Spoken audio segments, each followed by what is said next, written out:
As suprarrenais, vamos falar delas agora. Tá vendo aqui, rim, a gente tem dois, já estudamos, né? Um direito e um esquerdo. Aqui esquerdo, aqui direito, não tá aparecendo, tá? Não tá aparecendo porque não tem. Eu só tô mostrando um, mas a gente tem nos dois, tá? E acima do rim, então, as suprarrenais. Supra em cima. Renal, rim. Então, suprarrenal. Um nome meio antigo já são as adrenais. Não usa mais esse termo aqui. As suprarrenais é o termo certo. Eu não sei porque que fica mudando, mas eles fazem um congresso, falam, vamos mudar de nome e põe suprarrenal. Daqui 10 anos muda de novo, vamos voltar a adrenal que estava melhor. Enfim, não use. Use esse, suprarrenal. Viu o mousezinho aqui? Aí nós temos, uma parte que é cortical, é o córtex da suprarrenal. Vai ser importante porque elas produzem hormônios diferentes. E a parte medular, que é a medula das suprarrenais, ou seja, a parte de dentro. Não é medula óssea, tá? É medula da suprarrenal, ok? Ó que nome bonito. Aonde está localizada as suprarrenais? Nos polos distais de cada rim. Chique, né? E ele tem esse formatinho meia-lua, não é à toa, tá? Porque ele tem um encaixe aí bonitinho com o rim. E lembrar das duas partes, a parte da medula, que é essa dentro, e a parte cortical, que é essa aqui de fora, que meio que contorna, tá? Vamos falar agora do córtex, olha que é estresse nas tarefas, estresse na pandemia, estresse na quarentena, um monte de coisa, o professor mandando aula, mandando atividade, pai pra lá, mãe pra cá, escola e tal. Então, estresse. Esse aqui é o tipo de estresse que é prolongado, não é aquele estresse assim momentâneo. Agora, assim, é uma situação onde o estresse se prolonga muito, tá? Então, aqui é exatamente esse hormônio que nós vamos ter um certo probleminha com ele. Então, aqui é a parte do córtex, a parte mais aqui, como eu mostrei, a parte externa, tá? Vamos lá. Primeiramente, é controlado pelo ACTH. Lembra que eu falei? É controlado por um hormônio hipofisário, que é o ACTH. Se não tiver ACTH, o córtex fala assim, não vou fazer nada, porque precisa ter esse controle, tá?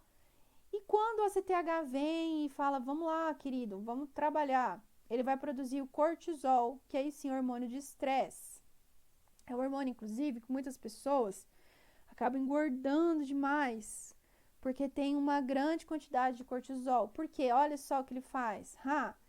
Quebra os lipídios e as proteínas do seu corpo e vai produzir, vai transformar o lipídio e a proteína em açúcar.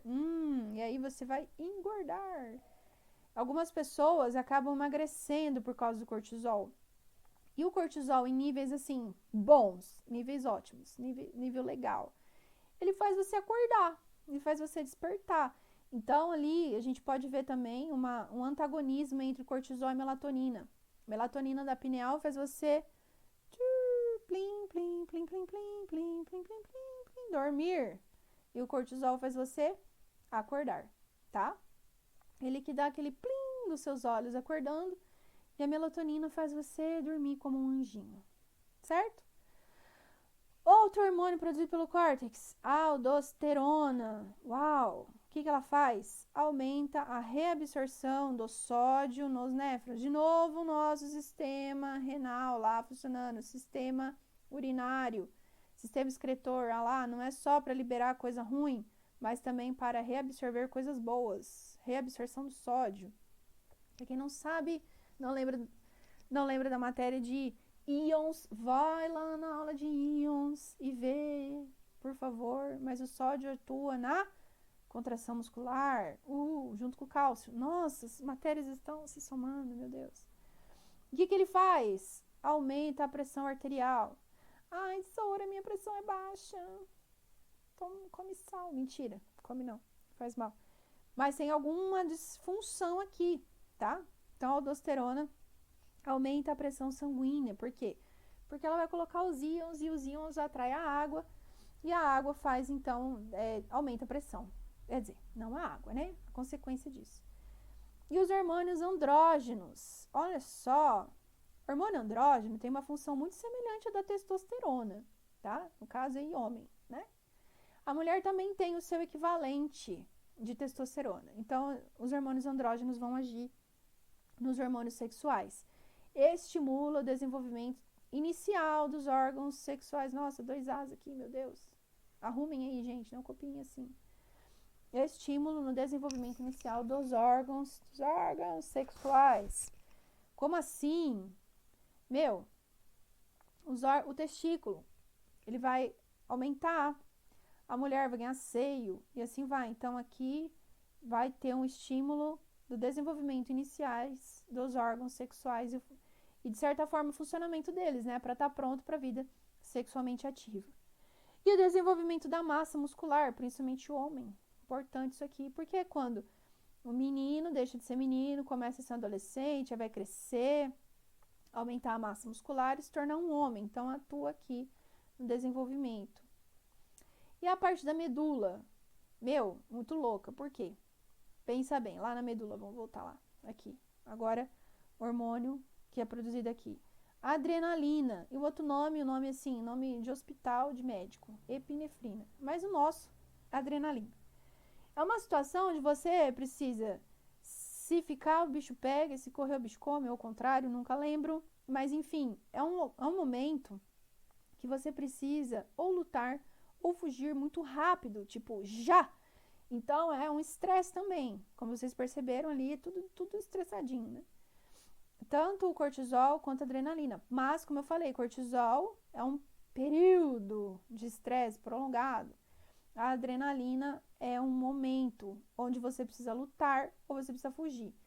Tanto luta quanto fuga, você precisa ter uma constrição dos vasos sanguíneos. Precisa bombear sangue rápido, aumentar a pressão arterial, vai aumentar o batimento cardíaco, porque você precisa de mais glicose, precisa de mais oxigênio, precisa de mais energia. Concentra o sangue na musculatura, vai concentrar o sangue nos órgãos internos, a pessoa pode até ficar pálida. Em momentos assim, ela vai atacar, em momentos ela pode paralisar, em momentos ela pode ganhar uma força sobrenatural, levantar um busão, se tem uma criança embaixo do busão, por exemplo. Então, aqui, o que vai acontecer também? Vamos lá no fígado. O fígado tem glicogênio. E, então, acontece a conversão do glicogênio em glicose. Você precisa de energia, gente. A glicose tem que entrar no mitocôndrio, urgente. Então, é aqui que acontece. E precisa ter essa pressão sanguínea alterada, batimento cardíaco elevado para levar oxigênio e glicose para dentro das células rapidamente para a produção de ATP. E aqui está muito relacionado com a sobrevivência do indivíduo. Então, precisa da adrenalina, tá? E aí, a próxima, terminamos os suprarrenais, vamos para os pâncreas. Ó que bonitinho aqui, ó. Uma pessoinha, ó lá, intestino, bababá, fígado, grandão assim, a vesícula biliar, bonita, não vamos falar dela. Aqui, olha que fofo. Aqui, gente, é o duodeno, ó. E aí nós temos, então, o pâncreas, ó. Perceba aqui, parece uma língua, né? Pensando bem, nunca tinha pensado nisso. Parece uma língua. Aqui, o pâncreas. O pâncreas vai acontecer o seguinte, ele é muito louco. Ele é uma glândula mista. Isso significa que ele tem uma parte exócrina e uma parte endócrina. Ele faz as duas coisas. Ele secreta tanto hormônio quanto também produz enzimas digestivas que vai direto pro duodeno. Olha só que bonito aqui, ó, o duodeno aqui. Tem o canalzinho, olha só, verde, vai direto aqui. Então, ele produz o suco pancreático, tá? Vocês já estudaram isso. Quem não estudou, vai na aula de sistema digestório, que nós vamos falar sobre isso lá. Aqui nos interessa a parte endócrina, que é a produção de hormônios. Aí nós temos, então, locais específicos onde é produzido o hormônio, né? Assim, bagunça. Tem local específico, olha que bonito, ácidos secretores. A gente tem que valorizar aqui, porque o Langerhans, tá? Ele ganhou o Nobel por ter descoberto todo o funcionamento aqui de como funciona. Nossa, todo o funcionamento de como funciona, vai ver. Ele fez todo o sistema de produção e a descoberta das células. Por isso que ele deu o nome dele, olha que chique. O local onde é produzido os hormônios são as ilhotas de Langerhans, ou ilhotas pancreáticas. Eu gosto de ilhotas de Langerhans para a gente valorizar o cientista por trás dessa pesquisa maravilhosa. E aí ele viu que nessas ilhotas existem células beta e células alfas, onde são produzidos então a insulina e o glucagon. Para que serve a insulina? Primeiro, ela diminui o nível de glicose no sangue, tá? Porque é bom ter glicose, sim, mas ela tem um nível. E aí, quando começa a ter muita glicose, não é bom. A insulina tem que vir aqui atuar. E a insulina faz o quê? Estimula a entrada no citoplasma da célula. É assim, tem um receptor, a insulina se liga no receptor da membrana plasmática, ativa, liga, né, abre uma portinha e a glicose entra, porque a glicose sozinha não consegue passar pela membrana plasmática. E aí, tá sobrando seu excesso de quê? De insulina? Não, excesso de glicose, tá? O excesso de glicose é transformado em glicogênio. O glicogênio, se a gente pensar em um colar de pérola, cada pérolinha é glicose. O colar de pérola inteiro é o glicogênio. Então, ele é aqui armazenado no fígado e fica lá até ser importante. E aí entra aqui na adrenalina, o cortisol, vai acabar utilizando também. Por isso que é importante armazenar. Dificilmente o corpo libera insulina na urina. Isso só vai acontecer quando tem diabetes, tá? A gente já vai falar sobre isso. Então, insulina, ok, diminui o nível de glicose no sangue porque estimula a entrada da glicose dentro da célula, que é o citoplasma celular, tá? O glucagon faz o contrário da insulina. Olha só, ele mobiliza a glicose, assim como ele pode pegar gorduras, como os ácidos graxos e alguns aminoácidos, e ele vai levar para o sangue, então ele mobiliza para o sangue. Onde eles estão, tipo a glicose, estava lá armazenada no fígado. Quebra o glicogênio que a insulina formou, quebra o glicogênio e libera a glicose. Então, promove a quebra de moléculas de glicogênio em glicose. O nomezinho bonito, vocês são biólogos moleculares agora, o nome bonito. Quebra de molécula de glicogênio em glicose, chamado glicogenólise. Que chique. Nossa. Amo. Outra coisa, aqui, estimula a quebra de glicogênio em glicose e libera a glicose no sangue, tá? Então, ele é hiperglicêmico, é um hormônio hiperglicêmico, ele coloca a glicose no sangue. A insulina, hipoglicêmico, diminui nível de glicose no sangue, ok? Aí, a gente tem um negócio muito bonito aqui, olha só, vamos tentar entender, ainda tá em inglês, mas vamos lá. Tá vendo aqui, ó? Liver, fígado. Glicogênio transformado em glicose e glicose transformado em glicogênio. Quem transforma glicogênio em glicose? Glucagon. Então, aqui, ó, tá vendo essa setinha? Glucagon agindo no glicogênio, transformando em glicose. Aqui, rises, aumento do açúcar no sangue, tá? Que a glicose não vai ficar no fígado, né? Ela vai sair, vai pro sangue. Então, aqui ocorre um aumento de açúcar no sangue. Aí, o glucagon, produzido no pâncreas, age aqui. Beleza. Agora, o contrário. Glicose transformada em glicogênio por quem? Ah lá, insulina. Insulina vem aqui, pega a glicose, transforma em glicogênio. E aí, lowers, né? Baixa quantidade, baixa açúcar no sangue, tá? E outra coisa que a insulina faz, estimula a captura de glicose do sangue para dentro das células. Olha só, captura. As células vão capturar a glicose que está no sangue, vai fazer então uma entrada, tá? E aí, mas olha só, gente, quando diminui o açúcar no sangue, o que vai acontecer? O nível de glucagon vai começar a crescer. Então, como a insulina agiu aqui, colocando nas células, ou então transformando glicose em glicogênio, vai diminuir a quantidade de açúcar no sangue. Por isso, promove um aumento do glucagon. Pâncreas produz glucagon. Aí, glucagon vem aqui, pega a glicose, transforma em glicogênio, tá? Perdão, contrário, glicogênio produz, então, a glicose. Aí, aqui nós temos uma alta concentração de açúcar no sangue. O que vai acontecer? Promove o aumento da insulina. A insulina vem aqui, o pâncreas, né, produz insulina, e a insulina vai produzir, vai fazer, né, proporcionar a entrada da glicose nas células, nos tecidos celulares, ou então a transformação de glicose em glicogênio no fígado, tá?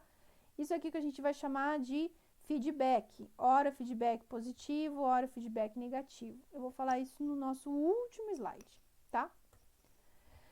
Mas, algumas vezes dá problema. E aí, o problema na insulina, uma deficiência na insulina é a diabetes. E nós temos, então, uma redução na entrada de glicose nas células, é grave. E aí, 2 tipos de diabetes. Diabetes tipo 1, redução na produção de insulina. E por que parou de produzir insulina? Porque as células betas pancreáticas, as células de Langerhans, a parte beta, produtora de insulina, é destruída. Nossa, quem está destruindo?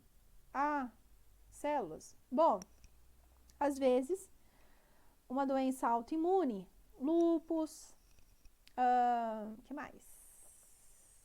Nossa, só me vem lúpus na cabeça agora. Mas, às vezes, a pessoa já nasce com uma carência. Então, a pessoa não tem uma produção de insulina, né? Então, ela precisa tomar insulina artificialmente. Remédio, né? A injeção. E a diabetes tipo 2? Aí, é porque a pessoa come muita besteira, né? Aqui, né? Tem que dar um puxão de orelha.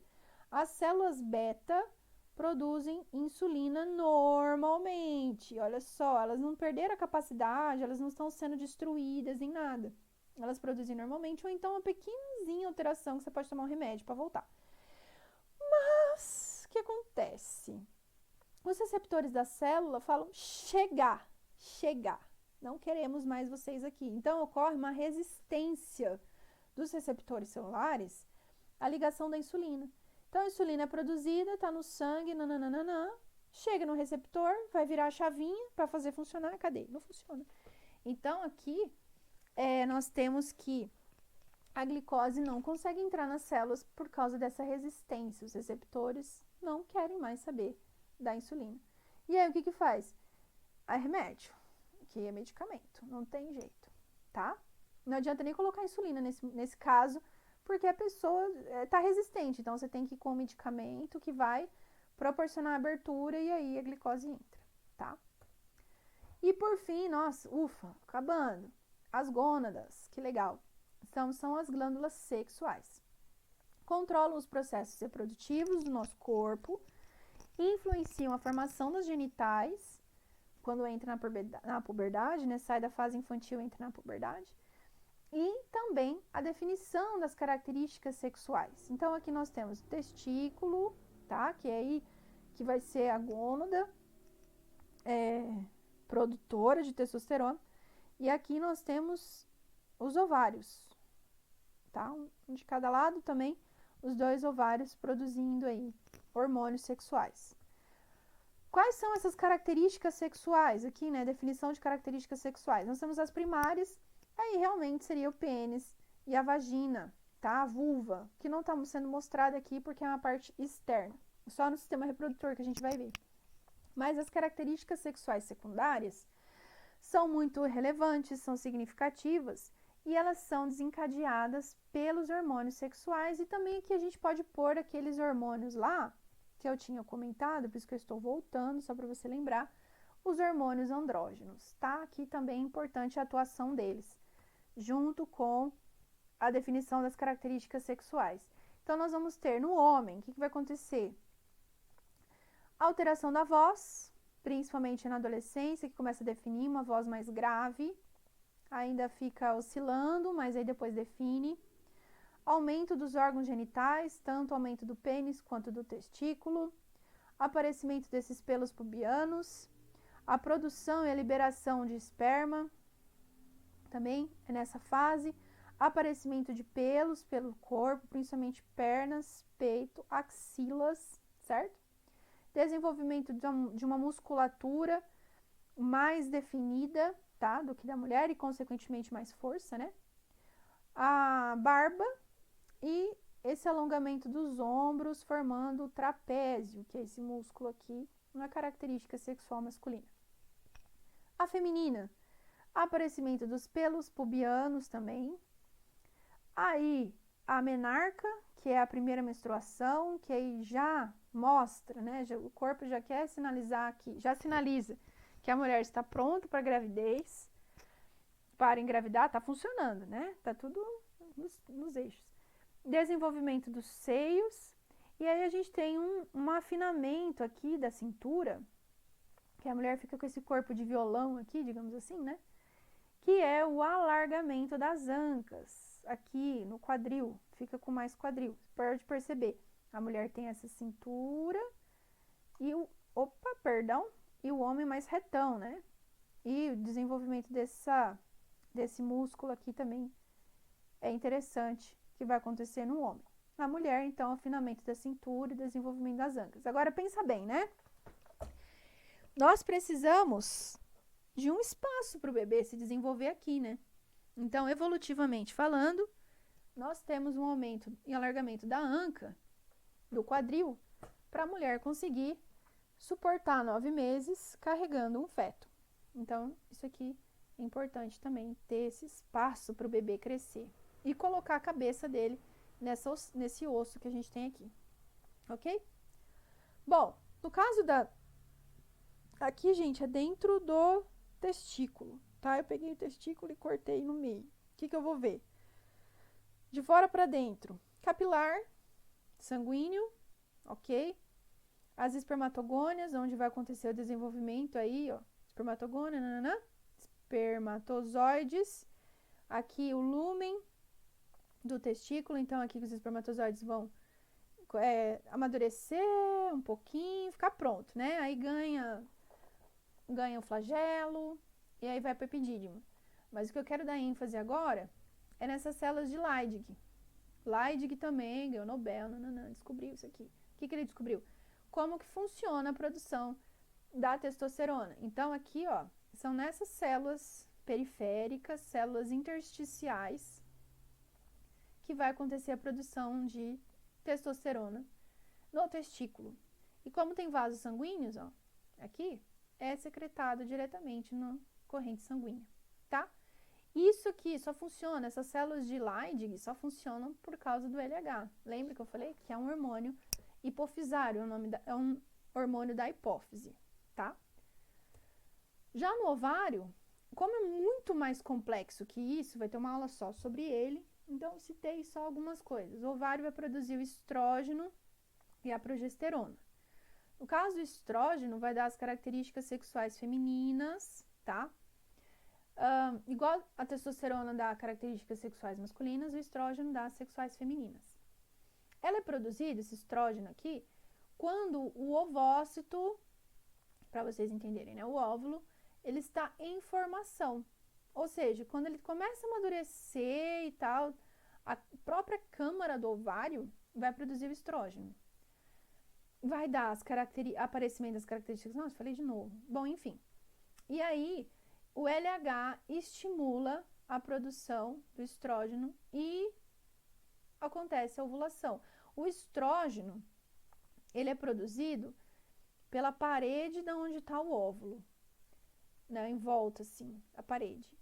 E aí ele também induz a ovulação. Então, o estrógeno é importante porque ele induz o óvulo a sair daquela câmara. Só que ele só funciona porque tem o LH, tá? Agora, a progesterona. Ela prepara a parede uterina para receber o embrião. Ah, mas e se a mulher não engravidar? Beleza, ela faz a menstruação, tá? E se a mulher engravidou? Beleza, ela mantém a gravidez, ok? É isso aí. Outras estruturas com função endócrina, nós temos a placenta, coração, rim, duodeno, estômago. São glândulas endócrinas? Não, não são glândulas endócrinas. São estruturas que secretam hormônios em determinadas situações. Por exemplo, placenta. Como é que o corpo da mulher vai saber que ela está grávida? Porque a placenta produz um hormônio chamado gonadotrofina coriônica, HCG. Inclusive é esse aqui. E quando a gente faz o teste de gravidez, identifica esse hormônio, tá? A gonadotrofina coriônica estimula a produção de progesterona para manter a gravidez. O professor, você não acabou de falar que é no ovário? É, mas aí tem um tempo, né? Tem um tempinho só que ela vai ficar produzindo. O ovário não vai ficar produzindo para sempre. Aí tem que entrar a placenta. Logo no início, o HCG já sinaliza para a mulher que ela está grávida e que também aquilo que está crescendo, né, o feto, o embrião, não é um organismo estranho, um corpo estranho. Ele precisa ser nutrido, amado, querido, e assim vai. E o coração? Fator, olha que nome lindo, natriurético. Vai vendo. Ele atua no rim, ó. Urético, rim, tem uma relação, tem. Aumenta a excreção de sódio e água. Ou seja, tá precisando liberar água, tá precisando liberar sódio, tem muito sódio. Então, libera os dois, né? Que é quase uma necessidade. Onde tem algum íon, vai água também. Aí ele deixa que a água seja liberada e que o sódio também. Provavelmente numa situação onde a pressão arterial está elevada, tá? O rim produz dois, a renina e a eritropoetina, onde a renina estimula o córtex. Olha lá, lembra do córtex? Parte cortical dos suprarrenais? Estimula o córtex e aumenta a pressão arterial. Agora, a eritropoetina ajuda lá na medula espinhal, aí é medula espinhal, tá? Não é medula das suprarrenais, aqui é medula de dentro dos ossos, a formar as hemácias, que na verdade vai ter um nome bonitinho, que é o eritrócito. Ela é uma hemácia em formação, né? Ela ainda tem núcleo. Quando ela se torna hemácia de verdade é porque ela está madura, não tem mais núcleo, ela está pronta para transportar oxigênio. O duodeno, vamos lá, intestino, né? Secretina, colecistocinina e enterogastrona. Secretina, secreta secreção do suco pancreático, ela que estimula. Fala, pâncreas, manda o suco pancreático, por favor. É a secretina que vai lá falar pro pâncreas, está na hora dele produzir as enzimas e liberar o suco pancreático. A secretina é liberada quando o alimento passa do estômago para o duodeno, tá? Inibição e motilidade estomacal. Passou a comida, o conteúdo estomacal, que estava então no estômago para o duodeno, não precisa mais funcionar. Pensa bem, não vai estar mais no estômago, agora vai estar lá no intestino, então essa motilidade é como se fosse uma contração. Sabe o peristaltismo? Só que aí o peristaltismo é no esôfago, né? Aqui é motilidade estomacal. Então inibe. Como a comida já passou, o estômago não precisa mais ficar contraindo e relaxando para que haja uma digestão alimentar. Colecistocinina estimula a liberação da bile, vai lá na vesícula e fala, vesícula, libera aí, fia, estamos precisando da bile. Bile é um líquido que contém sais biliares que emulsificam a gordura. Precisa, porque é no duodeno que acontece início da digestão dos lipídios, tá? E a enterogastrona inibe mais uma vez, reforça, né, a inibição da motilidade gástrica. Então, aí o estômago fica sem contrair. Lembrando que ele é um músculo, a musculatura lisa, precisa de estímulos involuntários, de hormônios, do sistema nervoso para ele funcionar. Então, aqui mais um hormônio que cessa, né, a motilidade do estômago. E aí nós temos o próprio estômago, que é a gastrina. A gastrina estimula a secreção do suco gástrico quando tem comida dentro dele e aumenta a motilidade estomacal. Então, ela faz contrair e relaxar o estômago, tá? Aí, como eu falei para vocês, o controle da liberação de hormônio tem aí um sistema de retroalimentação, que é o que a gente chama de feedback. Temos o negativo e temos o positivo. Negativo é quando a quantidade de hormônio produzido, ou seja, o secretado, né, que está no sangue, atinge uma concentração necessária e cessa. Então, volta em um estado tipo, beleza, normal. Agora, o positivo é quando o estímulo inicial é ainda mais reforçado, amplifica o estímulo. Então, aí é necessário alguma intervenção para a gente ter a interrupção dessa resposta. E aí, com base em todos esses exemplos que eu dei para vocês, a gente tem os feedbacks. Por exemplo, aqui é um excelente feedback, tanto positivo quanto negativo. Por exemplo, né, como eu expliquei, a gente tem, vamos lá, alta concentração de açúcar, isso aqui é o estímulo para o pâncreas produzir insulina. A insulina diminui aqui, né? Diminui porque coloca a glicose dentro das células ou então transforma em glicogênio. Volta a uma situação normal, feedback negativo. Só que aí essa baixa na concentração de açúcar estimula o pâncreas também a liberar o glucagon. E aí ele faz um efeito contrário. Aí ele vai causando uma quebra do glicogênio com a glicose. Então ele vai amplificando cada vez mais. Aí precisa quebrar isso aí. Como é que quebra isso aí? Quando a glicose atinge um nível onde a insulina é estimulada. Então a insulina sempre mantendo o nível bom, e aí o glucagon vindo, aumentando, aumentando, aumentando, aumentando, e precisa vir a insulina e quebrar esse ciclo, ok? Bom, por hoje é só, espero que vocês tenham gostado da aula, e atenção para as próximas aulas,